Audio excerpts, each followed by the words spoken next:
इस हाइपोथेटिकल दुनिया में ना क्या कुछ नहीं होता। एक तारे के फटकर ब्लैक जाइंट बन जाने से लेकर एक ब्लैक होल के गायब होने के बाद का एम्प्टीनेस भी ना अलग ही फीलिंग देता है बॉस। लेकिन क्या आपको पता है कि आपको इस यूनिवर्स के बारे में अभी कुछ भी नहीं पता। इस वीडियो में मैं आपके साथ एक एक ऐसे राज खोलने वाला हूँ यूनिवर्स के बारे में, जिसको सुनने के बाद आप डेफिनेटली शॉक में जाने वाले हो। तो इस वीडियो को पूरा जरूर देखना। इंट्रोडक्शन वगैरह भी के लिए रहने दो, बस ये वीडियो पूरा देखना, मेरे को बहुत अच्छा लगेगा। तो चलिए शानदार धमाकेदार वीडियो के पैडल मारना स्टार्ट करते हैं। Number 5, time dilation. अगर तुम बहुत बड़े साइंस के भक्त हो या एस्ट्रोनॉमी या कॉस्मोलॉजी गीक हो तो तुम्हें टाइम डायलेशन के बारे में पता ही होगा। अगर नहीं भी पता तो तुमने बचपन में डोरेमोन रहने दो। तो टाइम डायलेशन में होता क्या है? अगर तुम्हें टाइम मिले ना तो एक बार स्पेसशिप में होते हुए ब्लैक होल घूम के आना, सब पता चल जाएगा। बेसिकली जब तुम किसी एक अननोन बिग यूनिवर्सल चीज के पास से गुजरते हो तब टाइम स्लो या फास्ट हो जाता है। मतलब डिपेंड करता है ना तो किस यूनिवर्सल चीज के पास घूम रहे हो तुम।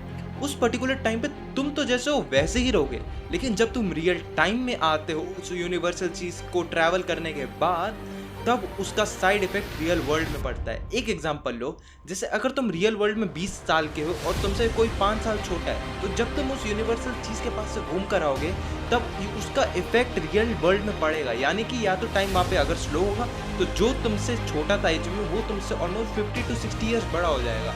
लेकिन अगर वहाँ पे टाइम पास हुआ तो वहाँ पे तुम जैसे थे वैसे ही रहोगे। लेकिन जब तुम रियल वर्ल्ड में आओगे तो तुम्हें ऐसा लगेगा कि तुमने वहाँ पे बहुत ज़्यादा टाइम अपना ज़ाया कर लिया है, और तुम जब नीचे आओगे तो तुमसे जो कम एज के हैं वो कम एज के ही रहेंगे, लेकिन जो तुमसे बड़े एज के हैं वो भी तुमसे कम एज के हो जाएंगे, क्योंकि तुम उनसे बड़े एज के हो जाओगे। समझ रहे हो क्या कहना हो? मतलब अगर तुम 20 साल के थे धरती पे, तुम गए ब्लैक होल घूम कर आए और तुम्हारे शायद पेरेंट 40 या 45 एज के होंगे, तो वो 40 to 45 एज के ही रहेंगे, लेकिन तुम 60 to 70 ईयर्स के हो जाओगे। समझने की कोशिश करो टाइम डायलेशन में क्या होता है। समझो, इसे ही कहते हैं टाइम डायलेशन। इसलिए मैंने ना डोरेमोन का रेफरेंस दिया था। अब समझे बरखुरदार। The mysterious black hole. Black hole की बात हो रही है तो तुम तो जानते ही हो, यूनिवर्स में चाहे कितनी ही बड़ी चीज हो जाए, लेकिन ये ब्लैक होल उनमें से सबसे ज्यादा डेंजरस है। ब्लैक होल जहां भी होता है ना वहां पे टॉप लेवल का राज करता है। लेकिन तुम कहोगे कि हाँ, ब्लैक होल हमारे कुछ नहीं कर सकता ना, क्योंकि हमारे गैलेक्सी के आसपास नहीं है वो। लेकिन तुम शॉक में जाने वाले हो, क्योंकि मैं तुम्हें 3 ऐसे ब्लैक होल के नाम गिनाने जा रहा हूँ जो अगर हमारे गैलेक्सी के आसपास भी आ गए ना, हमारी गैलेक्सी फुर्र हो जाने वाली है। पहले पे जो आता है उसका नाम है 102 of 203 CNN या फिर टेलीस्कोपियम। मतलब कुछ भी। ये ब्लैक होल हमारे से सबसे क्लोज है। ये ऑलमोस्ट हमसे 1000 लाइट ईयर्स दूर है। ये ब्लैक होल हमारे से सबसे क्लोज है, इसलिए मैंने इसको इस लिस्ट में लिया, क्योंकि साइंटिस्ट कह रहे हैं कि ये अभी अपने डेवलपमेंट फॉर्म में है और ये अभी इनविजिबल है, ये ज़्यादा दिखता भी नहीं, और ये अपने डेवलपमेंट फॉर्म में, मतलब ये ज़्यादा नुकसान पहुंचा नहीं सकता हमारे यार सोलर सिस्टम को। लेकिन यार ब्लैक होल अगर हमारे सोलर सिस्टम में आएगा तो कुछ प्लैनेट्स तो जाएंगे ही जाएंगे, क्योंकि ब्लैक होल तबाही तो मचाएगा, आएगा ना, तो आएगा तो तबाही मचाएगा। नंबर 2 पे जो आता है उसके सबसे ज्यादा चांस है हमारे सोलर सिस्टम को हिट करने के, जिसका नाम है V616 मोनोसेरोटिस। ये हमारे से ऑलमोस्ट 3000 लाइट ईयर्स दूर है और ये हमारे सन के ऑलमोस्ट 9 to 13 टाइम्स ज्यादा मास लेकर अकेले घूमता है। मतलब अगर ये गलती से भी आ गया ना, नहीं बच रही हमारी गैलेक्सी फिर, क्योंकि इसके सबसे ज्यादा चांसेस है और यही इस लिस्ट में सबसे ज्यादा डेंजरस साबित हो सकता है।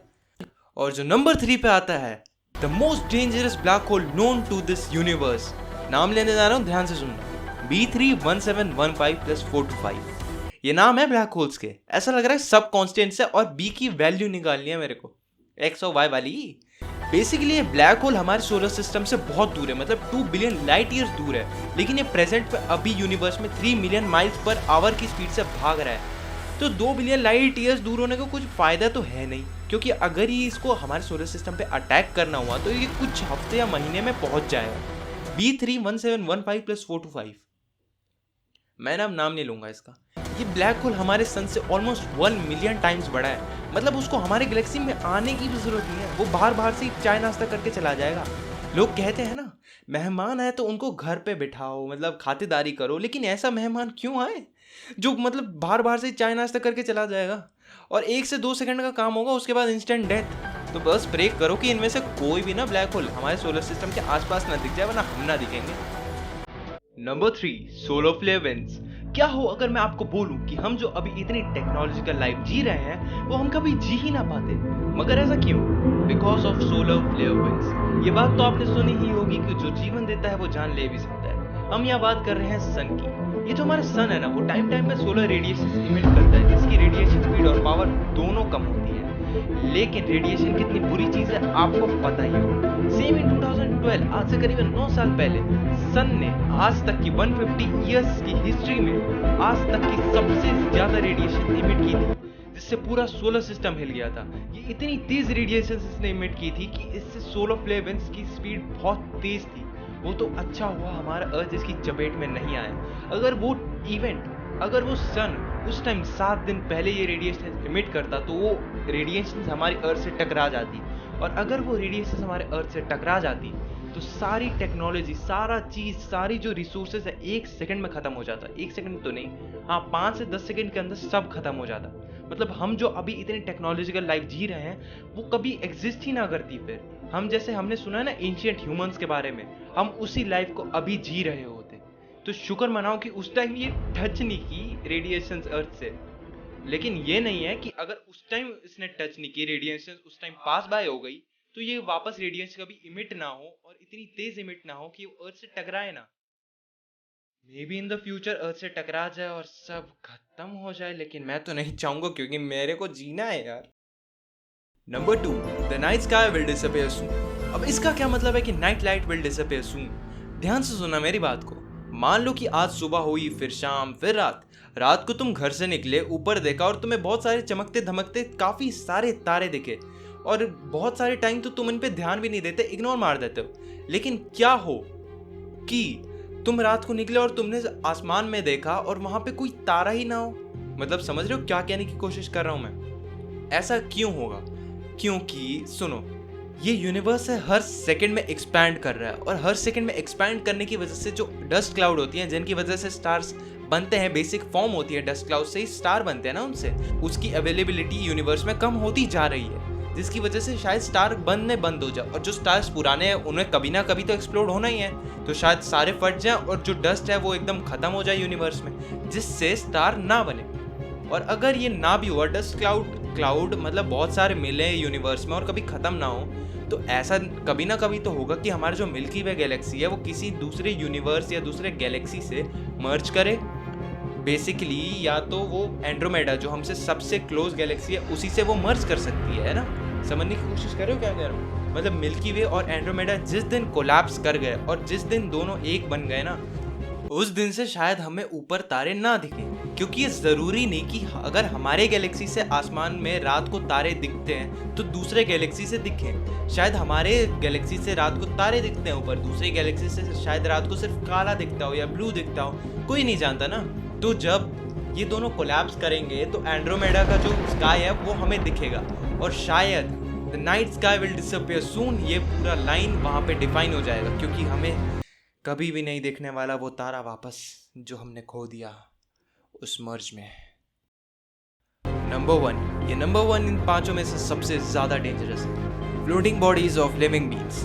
वो दिन याद करो जब तुम छोटे थे और तुम्हारे पेरेंट्स तुम्हें तारों की तरफ इशारा करके किसी अपने को इंट्रोड्यूस करते थे कि वो देखो बेटा दादू, बेटा तुम्हारे पर दादू। लेकिन अगर मैं ऐसा बोलूं कि कुछ लोग लिटरली ऐसा कह सकते हैं कि वहाँ हमारे अपने फंसे हैं, फिर अगर आपको पता होगा कि पहले के टाइम में एनिमल्स को स्पेसशिप में भेजा जाता था जो कभी वापस नहीं आ सकते, उनको धरती पे पहले थोड़ा टाइम दिया जाता था, लोगों के साथ खेलने का टाइम दिया जाता था, फिर उनको स्पेसशिप में भेज दिया जाता था, फिर वो कभी वापस नहीं आ पाते थे। इनफैक्ट आजकल के टाइम पे तो AI रॉकेट्स भेजे जाते हैं साइंटिस्ट द्वारा जिससे किसी लिविंग बीइंग को हार्म नहीं होता। लेकिन उन एनिमल्स का क्या जो स्पेस में फंस गए हैं और कभी वापस नहीं आ पाए? कुछ वहाँ पे जिंदा हैं, कुछ मर चुके हैं, स्पेस सूट में ही मर गए, किसी का स्पेस सूट खुल गया, कोई अभी भी जिंदा कोई नहीं जानता। इनफैक्ट नॉट ओनली एनिमल्स, काफी सारे ह्यूमन बीइंग्स भी हवा में अभी फंसे हुए हैं, हवा इन दी सेंस ऑफ स्पेस में अभी फंसे हुए हैं जो कभी वापस नहीं आ पाए। ये तो वो होंगे जो कोई सन के अंदर ग्रेविटेशनल फोर्स की वजह से चले गए और डेड हो गए, कुछ का सूट खुल गया, ऑक्सीजन की कमी, इन सब से वो सारे जो गए हैं वो कोई वापस नहीं आ पाए ना। तो ये सुनकर ही बात इतनी खौफनाक लगती है। सोचो उन लोगों ने तो एक्सपीरियंस किया है। कुछ भी हो, लेकिन ये बात सुनने में ही काफ़ी सुंदर लगती है कि रात का तारा हमेशा सुंदर दिखता है, लेकिन ये कोई नहीं जानता कि वो कितना खतरनाक है. True but sad reality. With this note I am going to end this video. अगर वीडियो पसंद आया तो लाइक मारो. ये मेरी पहली वीडियो थी इस चैनल पे, तो सपोर्ट और सब्सक्राइब करो. I will see you in the next one. Bye bye.